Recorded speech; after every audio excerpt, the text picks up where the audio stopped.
Okay, so this patch was an experiment, and I tried placing some different kind of paper inside my drawing, because if I wanted, for example, an exposed brick wall, it would be better to start with an overall tone and value already, if this was part of my focus, part of my spot color. But the traditional way of patching is when you have something that is incorrect and you want to fix it. The way to go about that is to tape a piece of the same kind of paper, and we're using marker paper, so you would tape the same kind of paper down. What you would do is secure the paper you want to replace the old paper with, secure it onto your cutting board. You have to make certain, especially when you're using markers and marker paper, that you've got the right side. So every time I take marker paper out of my pad, I put a check mark in the corner in pencil to show me that this now is the back of my paper, because you know, our pad of paper, we have to use the back. And I'm going to secure it to my cutting board. It can't move. It's got to stay still. So I'm going to make sure it doesn't move. So this is the same kind of paper as what I want to make a correction with. So here's marker paper as well. And what if I decided that I didn't like this typeface? It was all wrong. How would I fix that? I would tape this now over top of my replacement paper, tape it securely. Now, it's exceeding the size of my cutting board, so I'm going to just put a couple little pieces here on the back. And when you cut both pieces of paper at once. And the best kind of knife to use is a scalpel, because it's so pointed, and I find with them they keep loosening. I don't know if you have the same thing. So you have to keep tightening them before you use them and then after. So if what I want to do, I'll just do a simple patch. And if I just want to patch this now, I have to make sure the best way to cut anything is not to press, but to take several passes over the same place several times. And that way, and you'll be able to feel that you've cut through both pieces. And this is a simple patch, as I mentioned. I'm just cutting out a square. But you can do quite complicated patches, provided everything is secure, and it's not going to shift, not in the least, when you do this. And parts you might have to lose. I'm going to have to lose a little bit of the lettering above, but that's okay. I can draw that back in. And then you carefully peel away the top layer. And if don't pull, I didn't catch this over here, so I've got to do that again. I can't really get my head under here, or I'd be a little more careful about how I cut that, because you have to cut exactly in the same spot. But you shouldn't pull. It should pop out like that. If it doesn't, then keep cutting till it does. Then you take your masking tape again, and again you're securing this in place, and you flip it over,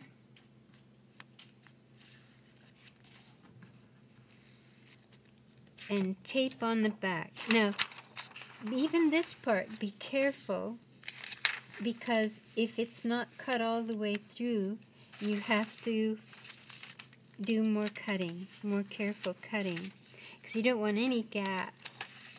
And then once you've got it, you flip it over, and you use the magic tape, the clear, transparent magic tape, the one that looks frosty.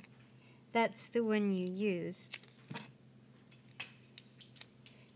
And you make sure to cover everything, all your corners, so that, and it's better too if you don't handle it as much as I handled that piece. And then you put it in place, And that should take care of that for you. And if you had an unfortunate thing happen over here, you should cut it off. So you don't want two layers, just you want it to lie flat.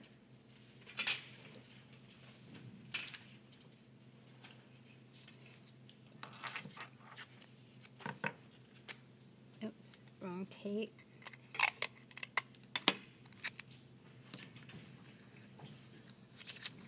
So there it is. It's all patched in now.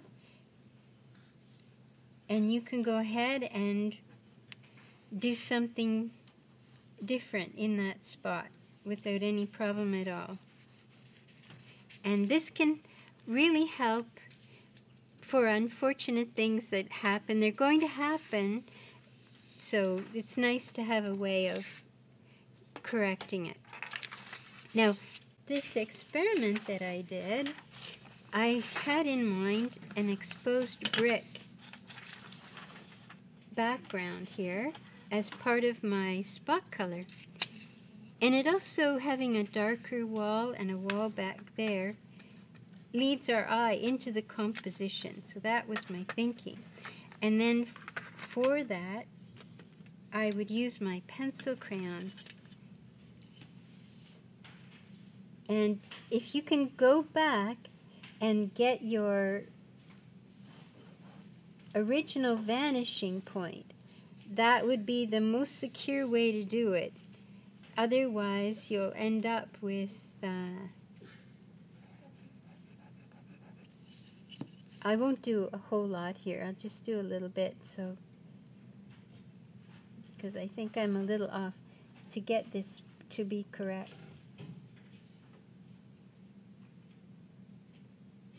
Don't risk it without vanishing points is what I'm trying to say. Now if I had a sharper pencil, that would work.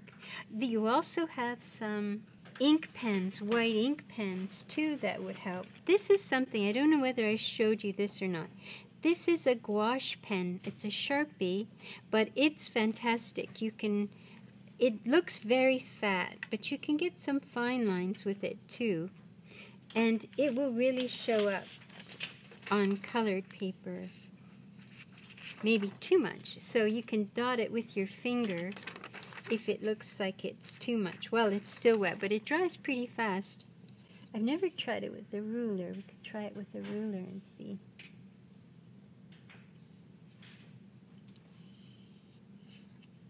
So this would end up giving me more oomph, but it's great. It works on every kind of paper to get a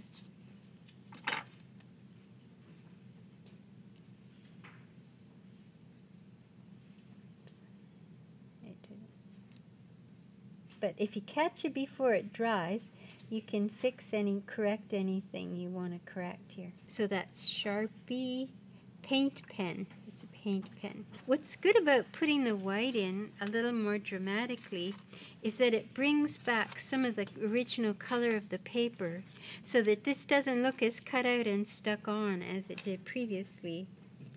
And then you can use your colored pencils to